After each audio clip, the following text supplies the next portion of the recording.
에서 30절 말씀입니다. 그 후에 예수께서 제자들과 유대 땅으로 가서 거기 함께 유하시며 세례를 베푸시더라. 요한도 살렘 가까운 에논에서 세례를 베푸니 거기 물이 많음이라. 그러므로 사람들이 와서 세례를 받더라. 요한이 아직 옥에 갇히지 아니하였더라. 이에 요한의 제자 중에서 한 유대인과 더불어 정결예식에 대하여 변론이 되었더니 그들이 요한에게 가서 이르되 랍비여, 선생과 함께 요단강 저편에 있더니 곧 선생님이 증언하시던 이가 세례를 베풀며 사람이 다 그에게로 가더이다. 요한이 대답하여 이르되 만일 하늘에서 주신 바 아니면 사람이 아무것도 받을 수 없느니라. 내가 말한 바 나는 그리스도가 아니요 그의 앞에 보내심을 받은 자라고 한 것을 증언할 자는 너희니라. 신부를 취하는 자는 신랑이나 서서 신랑의 음성을 듣는 친구가 크게 기뻐하나니 나는 이러한 기쁨으로 충만하였노라. 그는 흥하여야 하겠고 나는 쇠하여야 하리라 하니라. 아멘.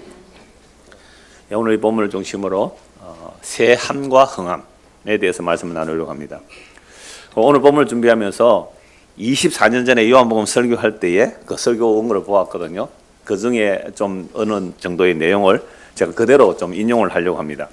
왜냐하면 24년 전에 설교 들은 분 여기 계시잖아요. 한 20분 계시거든요. 그때 설교 들은 분이 한 20명 남았더라고요.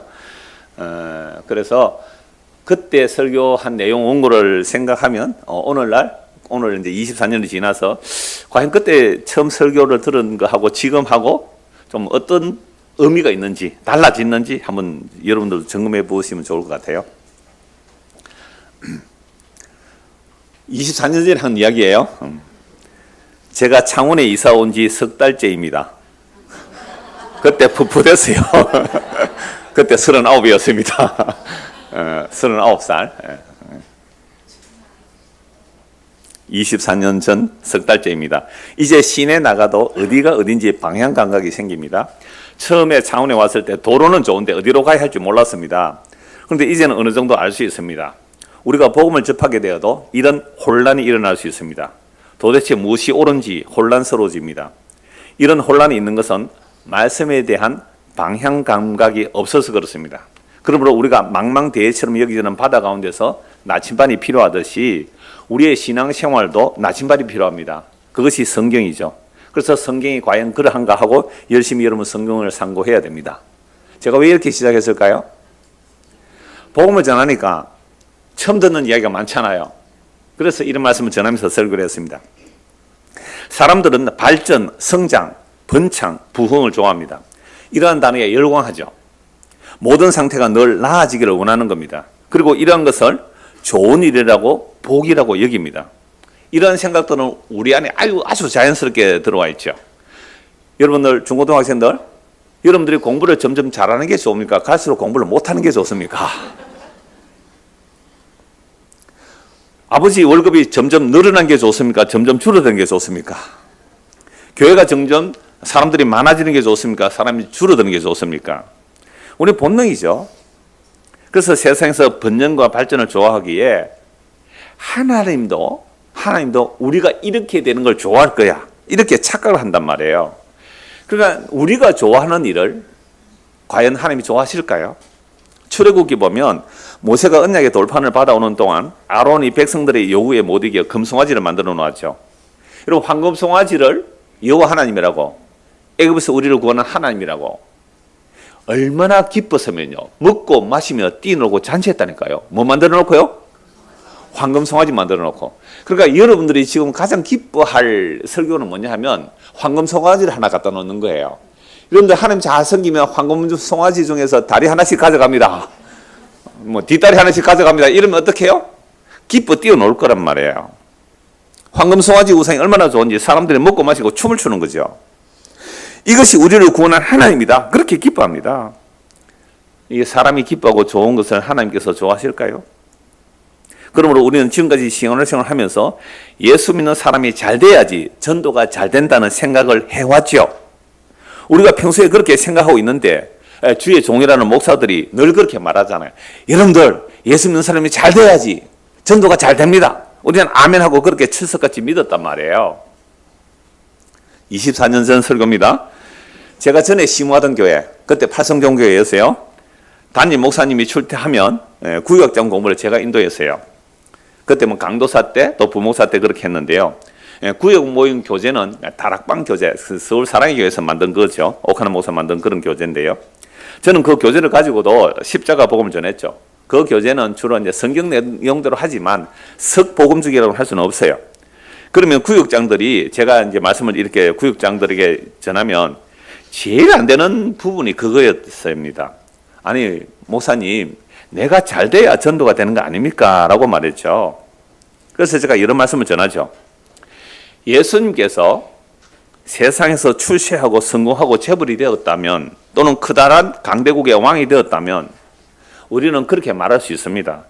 아니면 최소한 예수님이 그렇게 성공을 못했을지라도 행복한 가정생활을 했더라면, 그죠? 행복한 가정생활을 했더라면 우리는 우리 예수님 믿고 행복한 가정생활을 합시다. 그렇게 할 수 있는데 예수님 장가도 안 갔잖아요. 누가 내 형제면 내 어머니냐? 자기 어머니 보고 누가 내 어머니입니까? 아주머니 이렇게 말했단 말이에요. 이런 불효자식이 어디 있어요? 그런 예수님을 믿는다고 하면서 어떻게 세상에서 성공하고 출세하고 행복한 가정생활, 그런 것들이 예수 믿는 증거라고 할 수 있느냐 이 말입니다. 예수님은 하나님의 아들이신데 이 땅에 마구간에 오셨잖아요. 모세의 집에서 30년을 가난하게 사시고 3년 공생애를 마치시고 십자가에 못 박혀 죽은 그 분을 전하면서, 물론 그분이 죽으시고 부활 성천하시고 성령을 보내시고 복음이 증거되고 주님 다시 재림할 것도 말해야 되죠.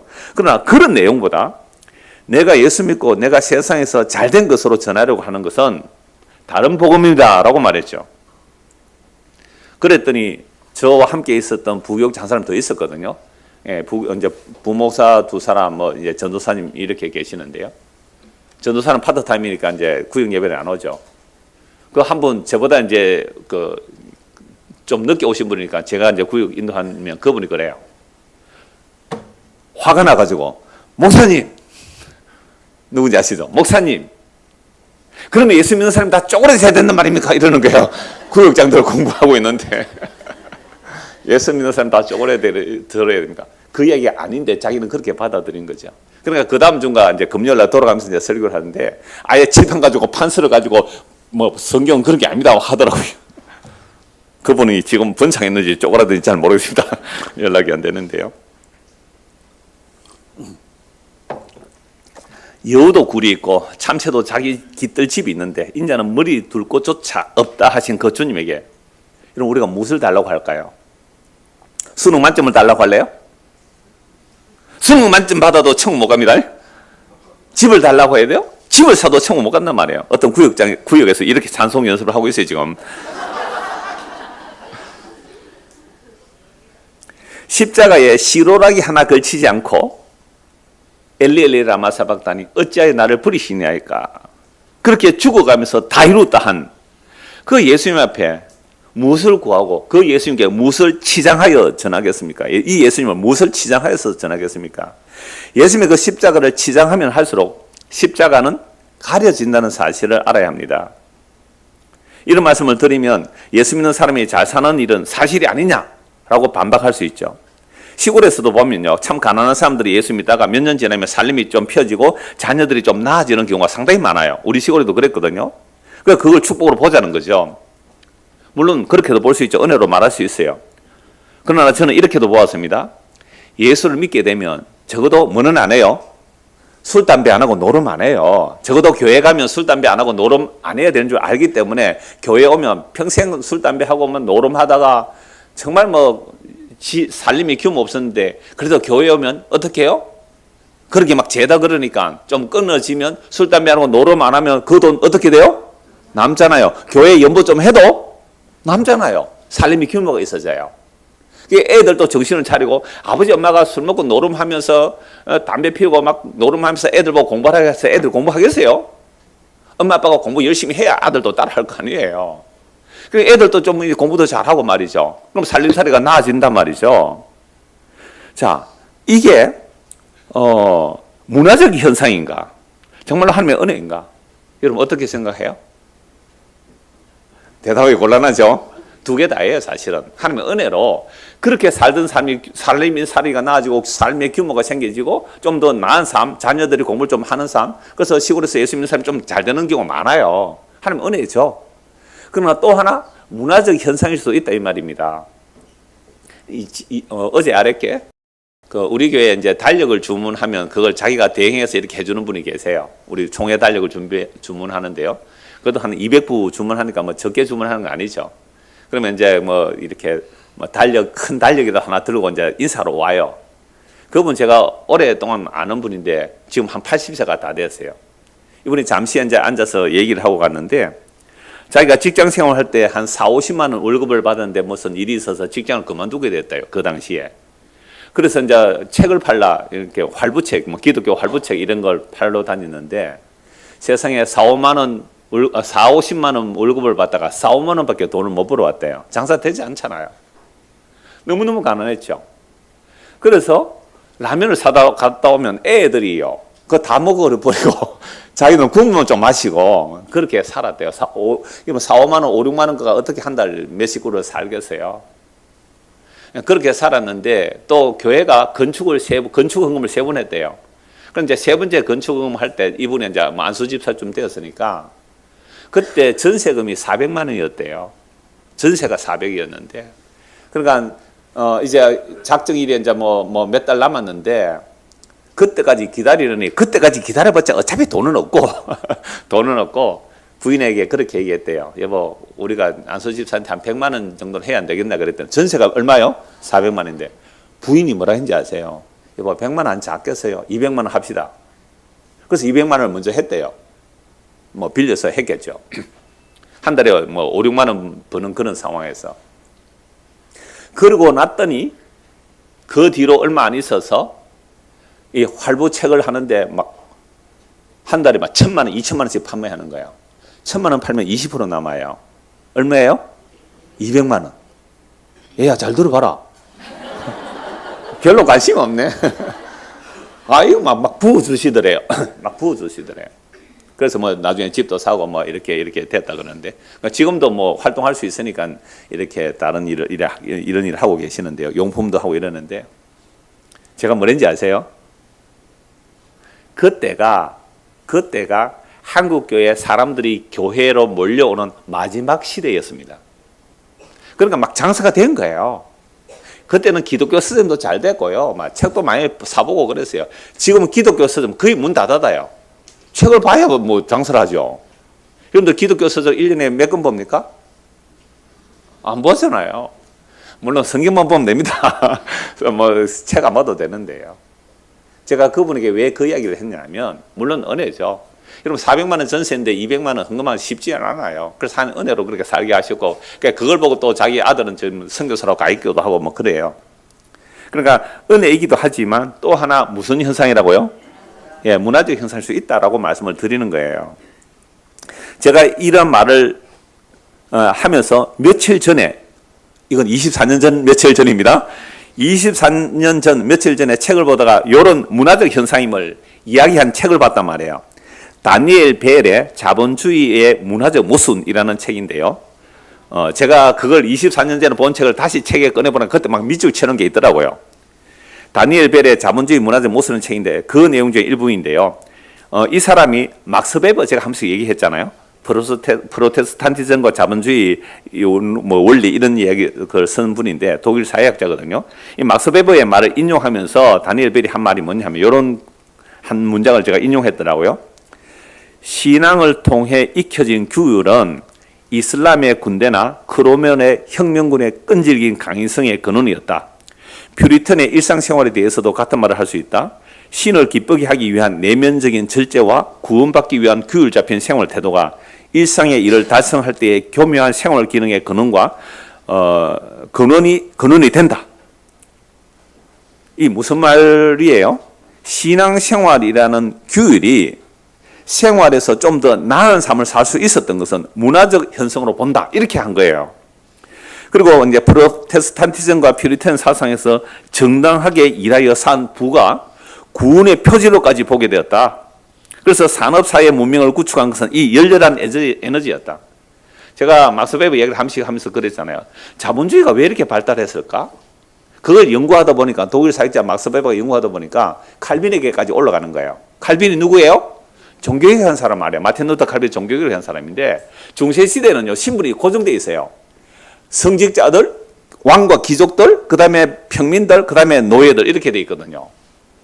그런데 마틴 루터가 만인 제사장설 얘기했거든요. 만인 제사장설. 성직자만 제사장이 아니라 모두가 제사장이다.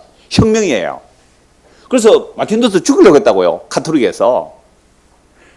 거기다가 칼빈은 뭐까지 얘기했어요? 모든 직업은 거룩하다. 그래서 직업 소명설. 여러분 뭐 사회학 이런 거 보면 다 나오는 얘기예요. 직업 소명설 얘기했거든요. 그러니까 모든 직업은 거룩하다는 거잖아요. 내가 정직하고 성실하게 일해서 부가 쌓이면 그 부는 하나님의 축복이며 그 부는 구원의 표지다라고 해버렸어요. 그러니까 여러분 우리나라 번영신학이 우리나라 번영신학이 들어올 때에 칼빈 얘기하면 되잖아요. 청교도들 이야기하면 되잖아요. 정직하고 성실하게 일해서 부가 쌓이면 이것은 뭐라고요? 하나님이 축복하신 축복의 근거고 심지어 뭐라고요? 구원의 증거가 된다. 그러면 예수 믿고 열심히 일했는데 가난하면 뭐가 안 돼요? 구원 못 받은 것이 되고 이 심각한 문제가 발생하게 돼요. 그래서 이 다니엘 벨이 이제 자본주의 문화적 모순의 이야기를 하면서 그 얘기를 하는 거예요. 그러니까 이 프로테스탄티즘과 퓨리탄, 여러분들 중국에서 이게 막 하니까 막 잠오죠, 이 얘기가. 프로테스탄트는 개혁주의라는 말이에요. 저항한다는 뜻이고요. 퓨리탄은 뭐냐면 청교도리예요.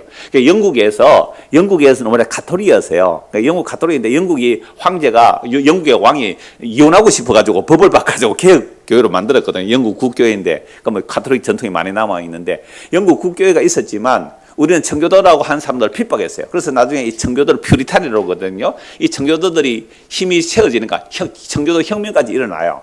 그러다가 신앙의 자유를 찾아서 간 사람들이 미국으로 갔어요. 퓨리탄들이. 그게 청교도라고 그래요. 미국에 갔는데 이 사람들이 이제 뭐가 발달하느냐 하니까 이 막스 베버가 연구를 해보니까 왜 자본주의가 발달할까? 자본주의가 발달하는 나라는 뭐가 들어갔다고요? 기독교가 들어간 거예요.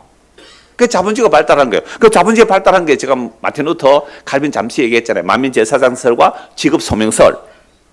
그러니까 우리가 성실하고 정직하게 일해서 돈을 벌면 그 돈이 무엇까지 된다고요? 구원의 표지가 된다고. 자, 그러니까 산업, 사회, 문명을 구축한 것은 이 열렬한 에너지였다. 그래서 예수 믿는 사람이 성실히 열심히 일해서 뭐가 돼야 돼요? 부자가 돼야 돼요. 부자 안 되면 구원의 표지가 없어요. 이게 자본주의 원리를 연구했던 막스 베버나 이 다니엘 벨 같은 사람이 그걸 본 거죠.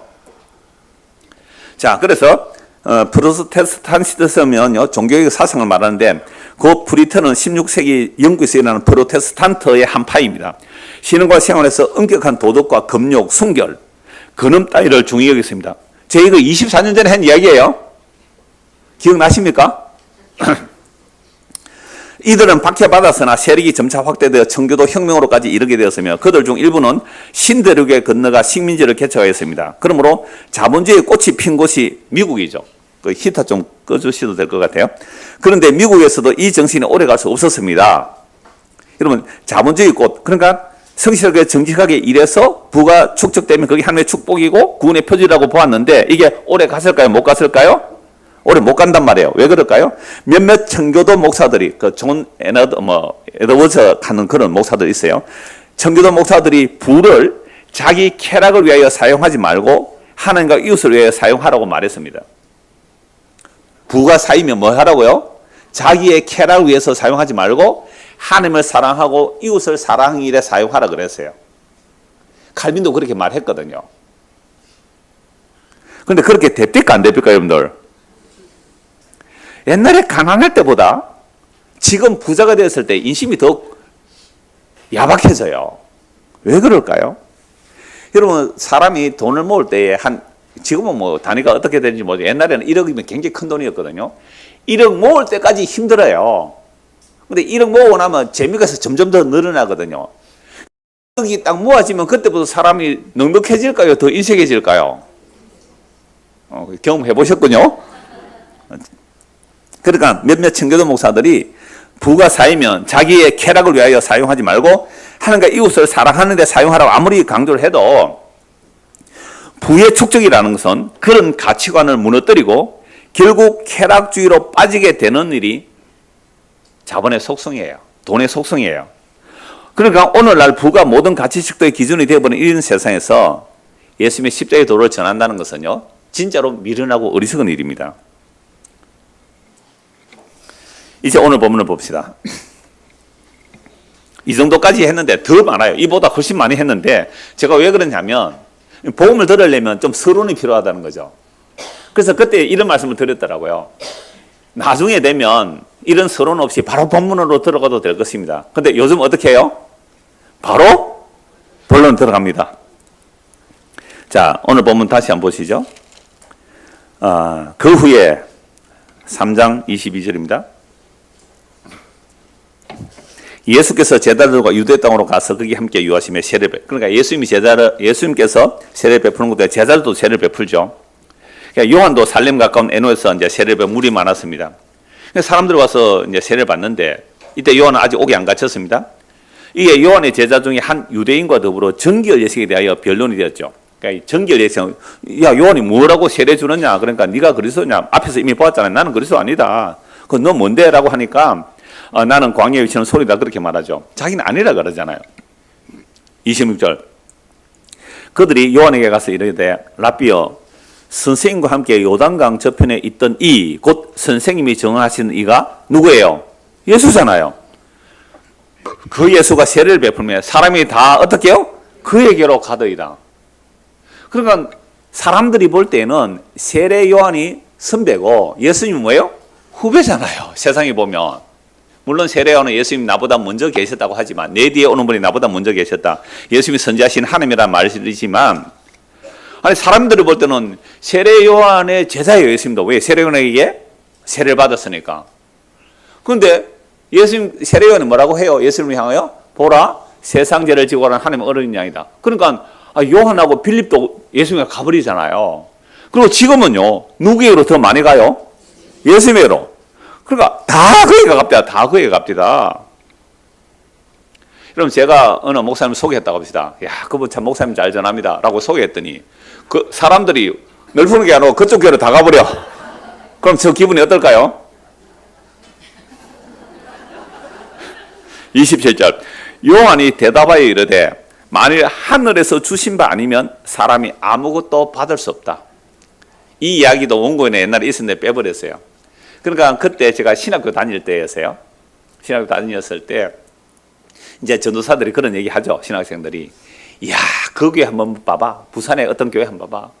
어떤 교회는 40년 동안 목사가 열심히 목회를 했는데 200명밖에 안 됐어. 그런데 그 사람은 이 프로그램 도입해서 목회를 하니까 4년 만에 400명이 되어서 24년 전에 그 인용을 했더라고요. 어떤 프로그램을 도입하니까 4년 만에 400명 40년 만에 200명. 누가 잘한 거예요? 4년 만에 400명이 훨씬 잘했잖아요. 그 얘기를 하는 거예요. 제가 그때도 신학생 때에 뭐라 했냐면 야 그러면 서태지가 오는데 몇만 명 모이더라. 서태지가 오는데 몇만 명 모이더라. 그건 뭐야? 서태지 모르죠? BTS가 오는데 몇만 명 모이더라. 요즘은요 어른들도요 트로트 미스터 트롯 공연하면요 수만 명이 모입니다. 임영웅입니까? 임영웅이 하면요 안표까지 팔려. 안표까지.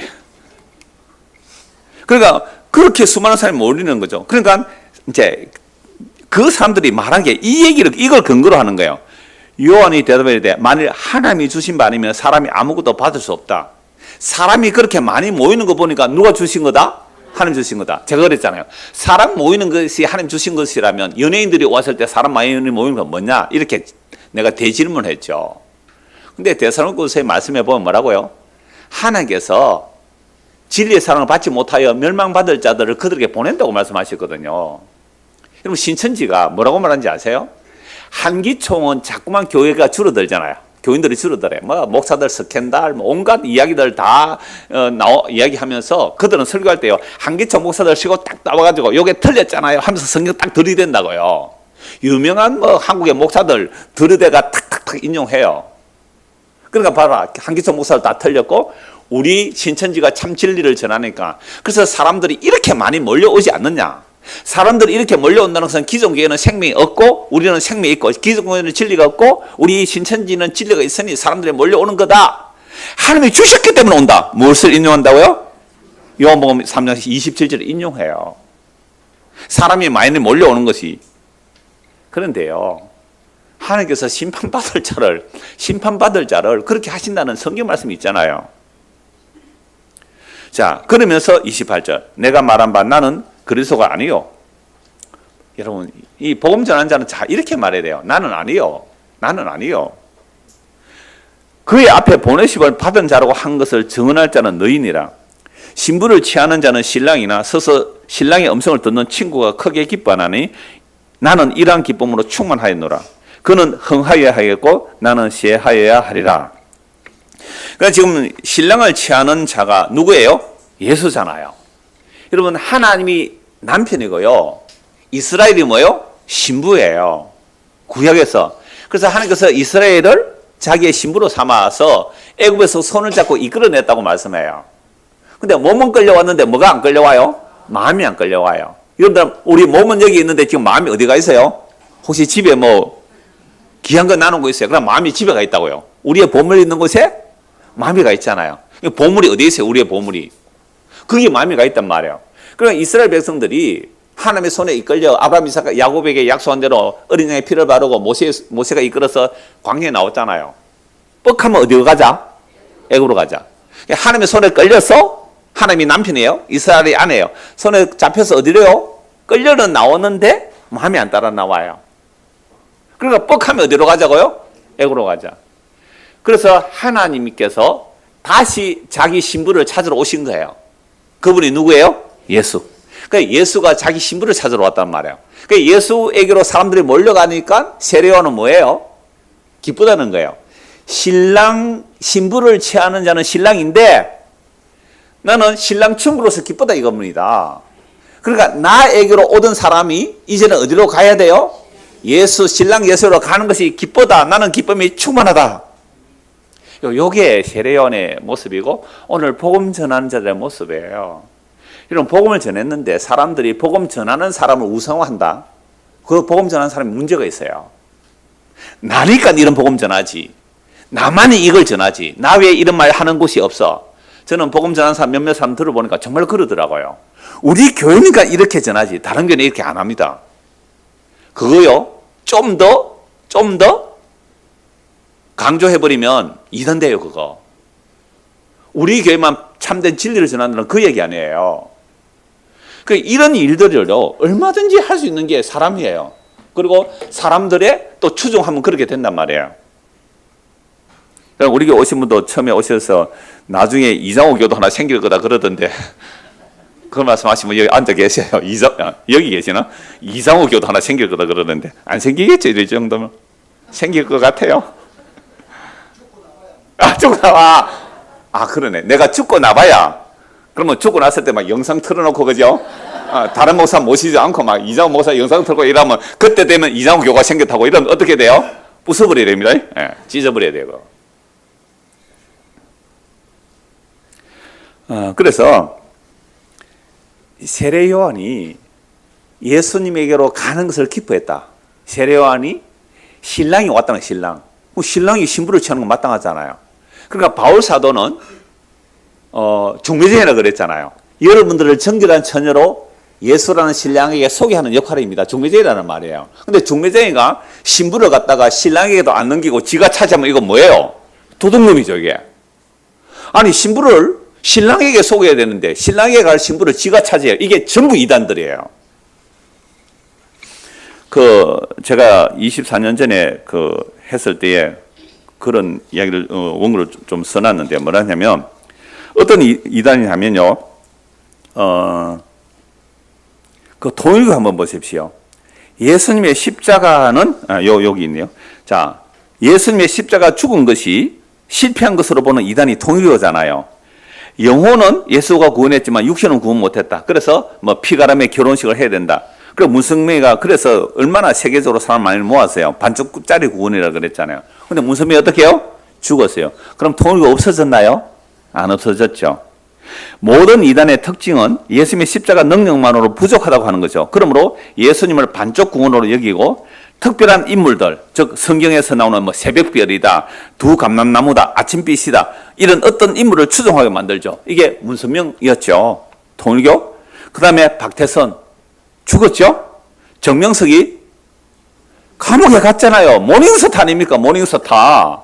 정명석이 감옥에 가 있잖아요. 한 40년 받았을걸요. 이만희 곧 죽을 겁니다. 두고 보십시오. 안 죽는 치. 안정희도 죽었어요.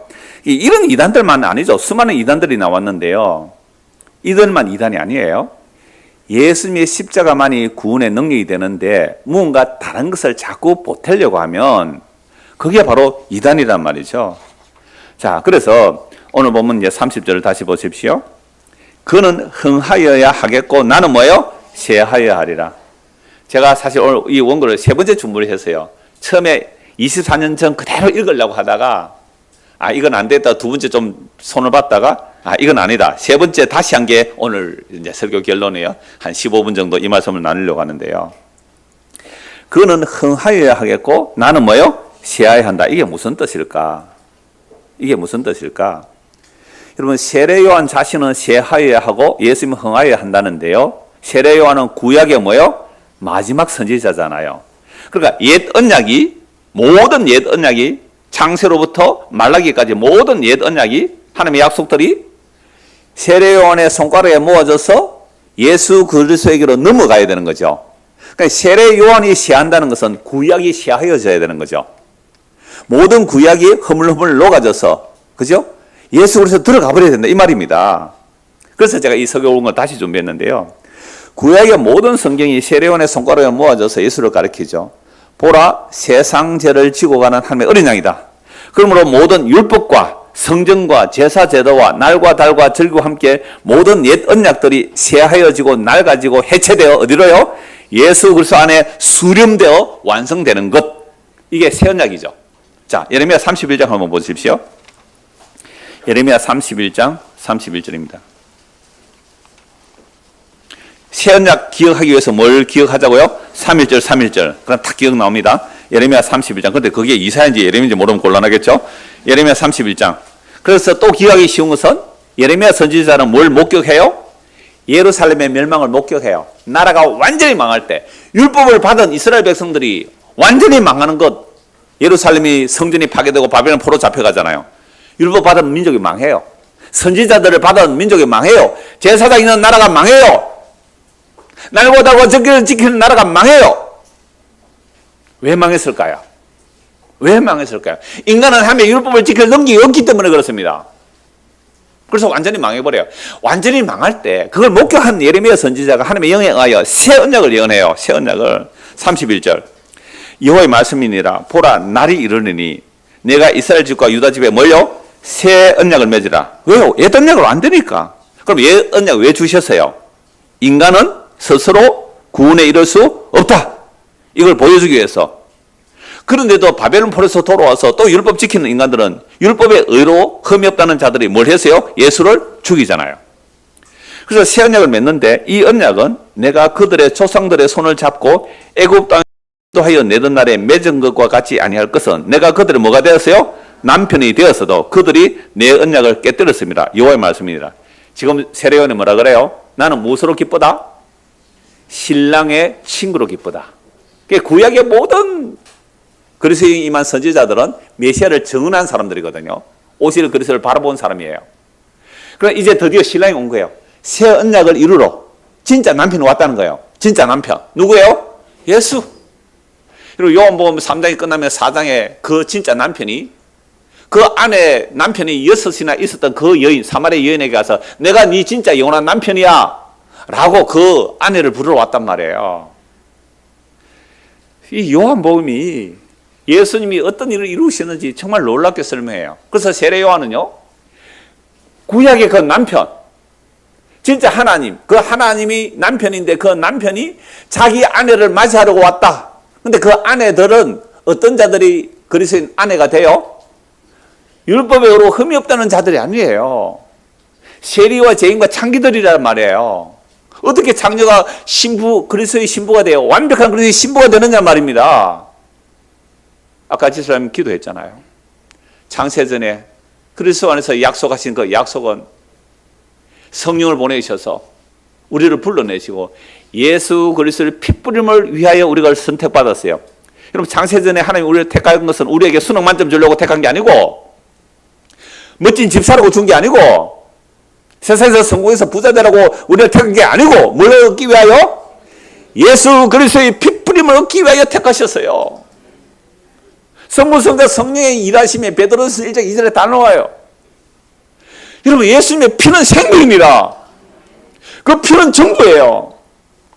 하나님의 생명을 우리에게 다 주신 거예요.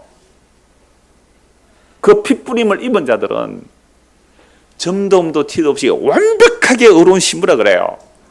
어제 도둑놈이라도 괜찮다고요. 십자가에 죽는 강도라도 괜찮아요. 예수의 핏부림이 점도 티도 없이 완벽하게 그리스도의 신부로 만들어낸다 이 말입니다. 막달라 마리아 장녀 괜찮아요. 몸 팔던 장녀였어요. 예수 그리스도를 믿음으로 완벽하게 점도 티도 없는 그리스도의 정결한 처녀요 신부로 만들어내는 능력이 그리스도의 핏부림에 있습니다. 저는 이것 때문에 설교해요. 저도 음란한 고멜과 같은 자 아닙니까? 우리의 마음의 생각과 계획들이 어떠한지 여러분들 몰라요. 주님의 성령께서 기록된 말씀을 통하여 보면요, 이 안에 있는 죄들은 전부 나의 죄. 그러면 나는 예수님의 십자가 피 외에는 자랑할 게 없고 증거할 게 없는 사람이에요. 그래서 다시 보십시오. 이 언약은 내가 그들의 조상들의 손을 잡고 애굽 땅에서 인도하여 내던 날에 맺음같이 아니할 것은 내가 그들의 남편이 되었어도 그들이 내 언약을 깨뜨렸습니다. 여호와의 말씀입니다. 이스라엘 백성들이 하나님의 품에 안겨왔잖아요. 그죠? 하나님의 품에 안겨왔다고요. 구름 기둥, 불 기둥의 보호를 받았단 말이에요. 성부와 성령의 보호하심을 입고 나왔단 말이에요. 깨어진 반석에서 물을 마셨어요. 생명수를 마시고 왔어요. 예수님이 하나님의 남편이신 하나님의 품에 안겼어도 마음은 어디 가 있다고요? 애굽에 가 있어요. 마음은 다른 남자를 생각하고 있었단 말이에요. 신랑 품에 안겼어도 마음이 다른 남자를 생각하고 있단 말이에요. 이게 음행이라 간음이라 그래요. 우리가 이 땅에 살면서 예수라는 신랑을 믿고 사는데 예수 신랑보다 더 다른 것을 사랑하면 그게 바람 피우는 거예요. 그게 음란이에요. 그게 간음이에요. 뭘 세상에 간음한 그런 것도 간음이잖아. 그것보다 더 간음이 뭐예요? 거룩하고 경건하게 나는 하나님 앞에서 잘 살았다고요. 그런데 예수라는 신랑 외에 다른 것을 더 사랑하죠? 너 지금 음행하는 거야. 너 간음하는 거야. 그래서 진짜 신랑이 자기 신부를 취하러 왔는데 그게 새 언약이라니까요. 그래서 새 언약으로 신부를 취할 때는 그 신랑이 살을 찌고 피를 흘려 자기 신부에게 먹여서 입혀서 자기가 홀랑 빨아먹어서 그 더럽고 추한 창녀 같은 신부들을 자기 옷을 입혀, 의의 옷을 입혀 완벽한 신부로 만들어 간다는 내용. 이걸 세례요한이 아니까 자기가 회개하라 예수 천국에 가까웠다 하고 사람들이 자기에도 옳은 자 다 예수께 가라. 난 너무너무 기쁩니다. 나는 너무 기쁩니다. 나는 기쁨이 충만합니다. 이제 진짜 신랑이 왔군요. 진짜 신랑이 왔군요. 근데 예수님은요 이렇게 말씀하죠. 여자가 낳은 자 중에 세례요한보다 더 큰 자가 없다고요. 왜요? 모든 구약의 선지자들이 예수님을 예언했지만 직접 눈으로 본 자는 누구예요? 세례요한이죠. 그래서 여자가 낳은 자에 가장 큰 자예요. 그러나 천국에서는 세례요한보다 적은 자가 없다고 그래요. 왜냐하면 세례요한보다 우리가 더 예수님을 더 잘 알 수 있어요. 이게 십자가에서 완성하시고 성령을 부어주셨기에.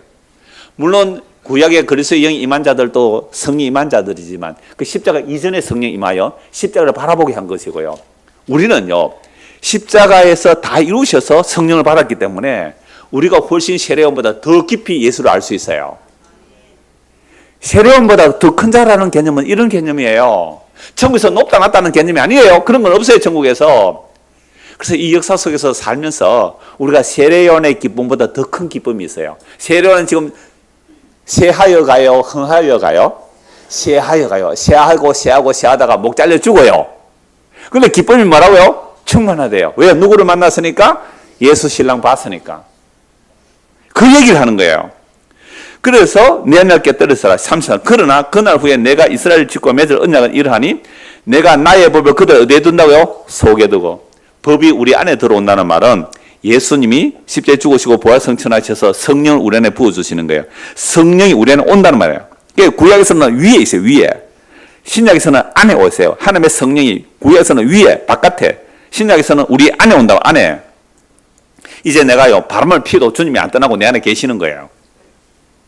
그들의 속에 두면 그들의 마음에 기록하여 나는 그들의 하나님이 되고 그들은 내 백성이 될 것이라. 여호와의 말씀입니다. 그들이 다시는 각기 이웃과 형제를 가르쳐 이르기를 너는 여호와를 알라 하지 아니하리니 이는 작은 자로부터 큰 자까지 다 나를 알기 때문에. 예수님 말씀하셨잖아요. 성령이 임하게 되면 성령님께서 우리에게 기록된 말씀을 통하여 예수가 누군지 알게 하시고 믿게 하실 거라고요. 그리고 그들의 악행을 사고 다시는 그 죄를 기억하지 아니하리라. 여호와의 말씀이니라. 여러분 옛 언약에서는요 제사 지내고 나면 또 죄가 생각나요. 제사는 또 죄가 생각나요. 그런데 예수님의 새 언약은 뭐예요? 우리의 죄를 용서하시고 기억하지 아니하시리라. 자, 이 신랑이 왔다는 이 신랑이. 그래서 이 신랑이 오셔서 하시는 일을 몇 곳에서 말씀을 보겠습니다. 하나, 둘, 셋. 세 곳 보고 말씀 마무리할게요. 그냥 말씀 읽기만 하도록 하겠습니다. 히브리서 8장입니다. 히브리서 8장 10절입니다. 히브리서 8장 10절.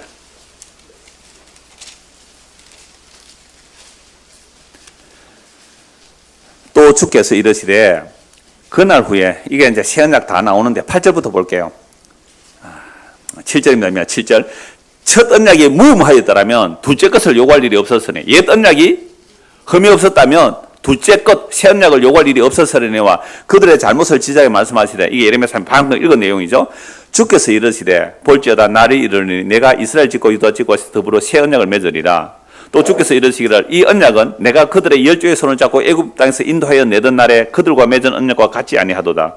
그들은 내 언약 안에 머물리지 아니하므로 내가 그들을 돌보지 아니하노라. 또 주께서 이르시고 그날 후에 내가 이스라엘 집과 맺은 언약은 이것이니 내 법을 그들의 생각에 두고 그들의 마음에 이것을 기록하리라. 나는 그들에게 하나님이 되고 그들은 내게 백성이 되리라. 언약의 내용은 같아요. 하나님 우리의 하나님 되고 우리가 그의 백성 되고, 하나님이 우리의 남편이 되고 우리가 그의 아내가 되는 이 언약의 내용 같단 말이에요. 자, 그런데 옛 언약으로 안 되고 새 언약으로 한다는 것을 구약에서 이미 말씀하고 있죠. 또 각각 자기 나라 사람과 각각 자기 형제를 가르쳐 이르기를 주를 알라 하지 아니할 것은 그들이 작은 자로부터 큰 자가 다 나를 알미라. 내가 그들의 불의를 긍휼히 여기고 그들의 죄를 다시 기억하지 아니하리라 하셨느니라. 라고 히브리서 기자가 구약 새 언약 인용하면서 13절을 같이 읽읍시다. 시작. 새 언약이라 말씀하셨으니 첫 것은 낡아지게 하신 것이니 낡아지고 새하는 것은 없어져 가는 것이라. 아하. 세례요한에 나는 뭐 해야 되고 새해야 되고 그는 해야 된다. 그러면 세례요한이 모든 구약 성경이 다 들어가야 돼요. 세례요한의 손각으로. 그래서 율법이 어떻게 돼요? 낡아지고 새해지고. 성전이 뭐요? 낡아지고 새해지고 없어져야 돼요.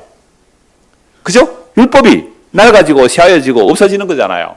옛 언약이 낡아지고 새해지고 없어져야 돼요. 그래서 세례요한의 손가락 모아져서 다 그들이 낡아지고 새해지고 없어져서 어디로 쑥 들어가 버려요? 예수 안으로. 그래서 예수님이 뭐라고 해요? 십자에서 다 이루었다. 제가 이것 때문에 설교를 다시 준비했어요.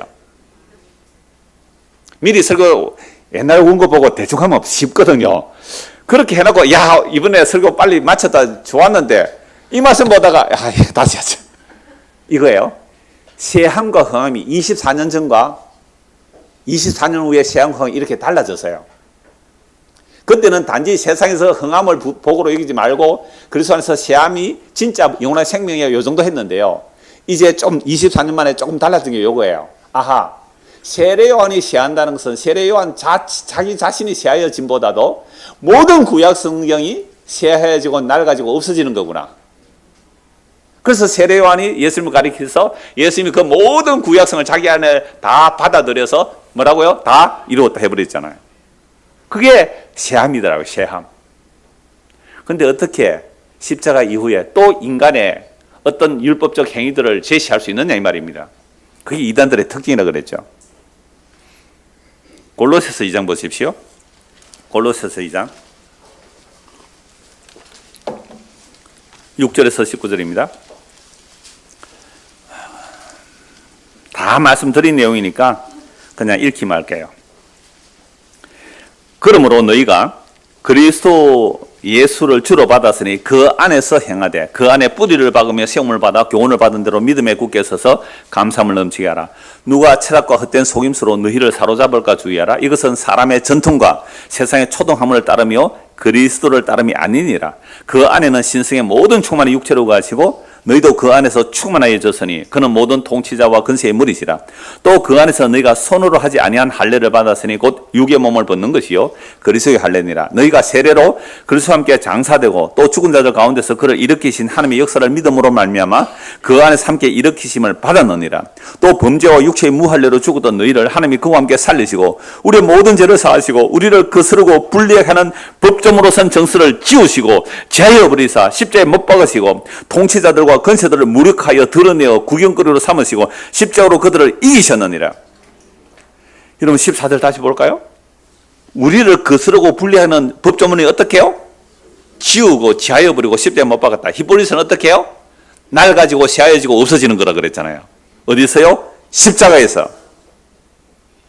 그러므로 먹고 마시는 것과 절기나 초하루는 안식을 이유로 누구든지 너희를 비판하지 못하게 하라. 왜 안식 안 지켰느냐고 비판하지 못하게 하라. 이것들은 장래일에 뭐요? 그림자이나 몸은 그리스도의 것이니라. 아무도 꾸며낸 겸손과 천사 숭배를 이유로 너희를 정죄하지 못하게 하라.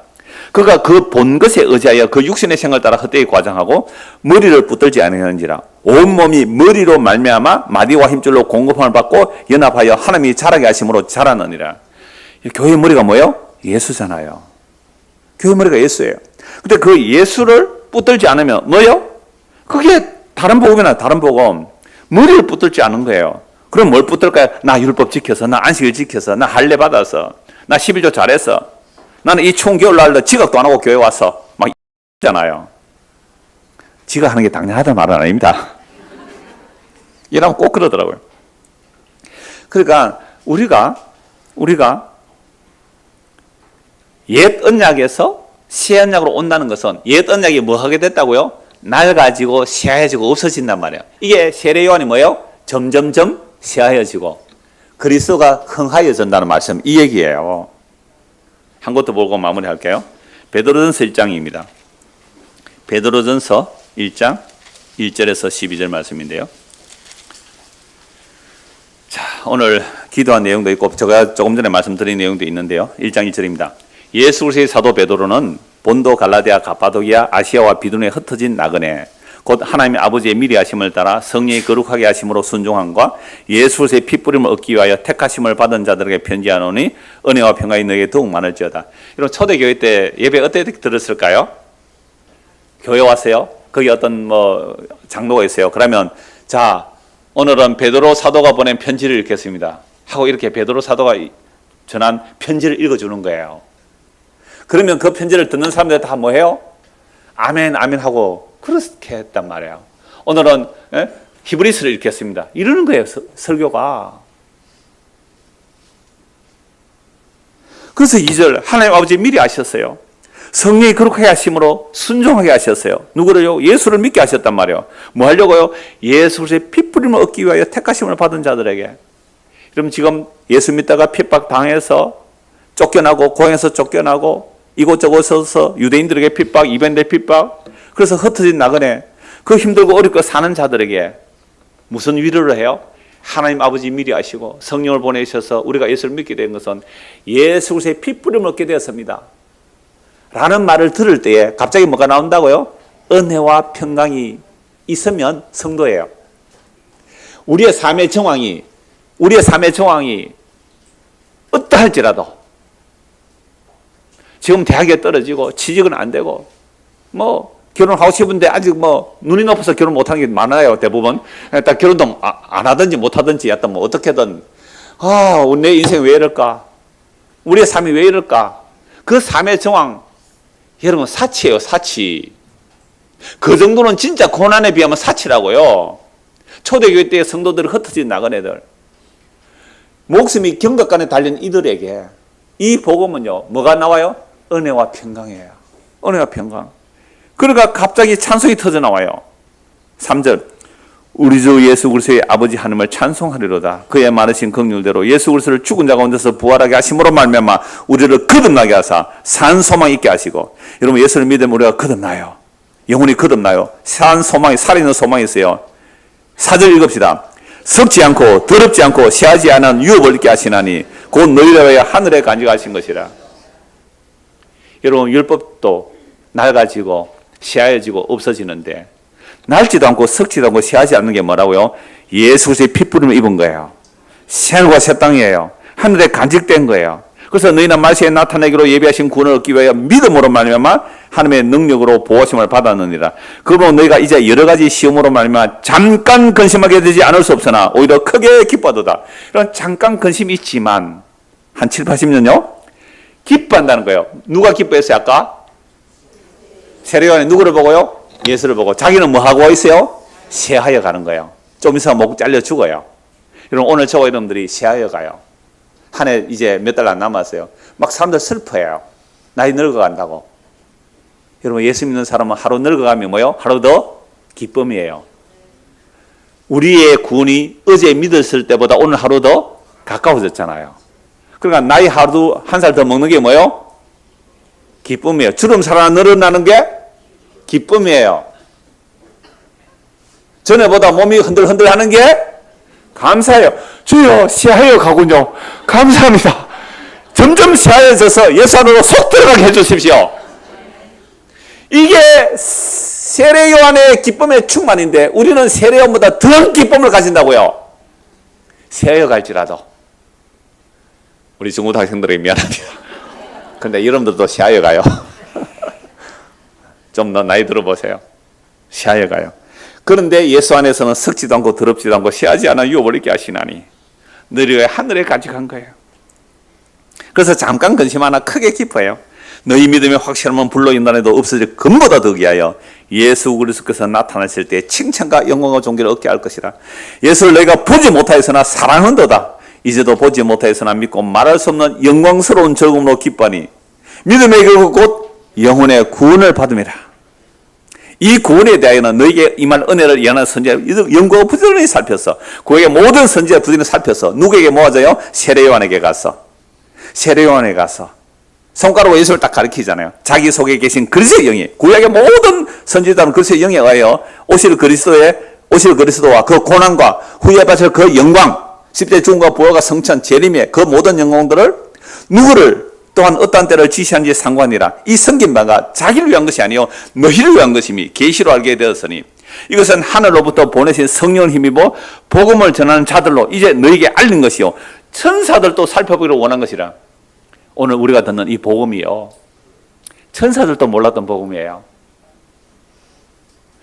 창세전에 하나님께서 그리스도를 택하신 자들에게 성령을 보내셔서 예수 그리스도의 핏부림을 얻게 하여 예수 그리스도의 완벽한 신부로 만드는 이 내용을 누구도 몰랐다고요?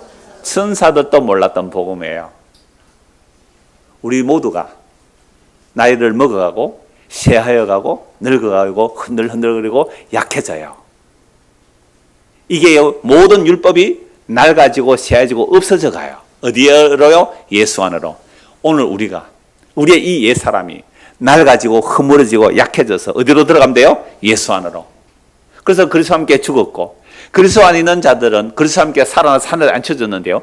우리 주 예수 그리스도가 나타나실 그때에 다시는 쇠하지 않는 몸,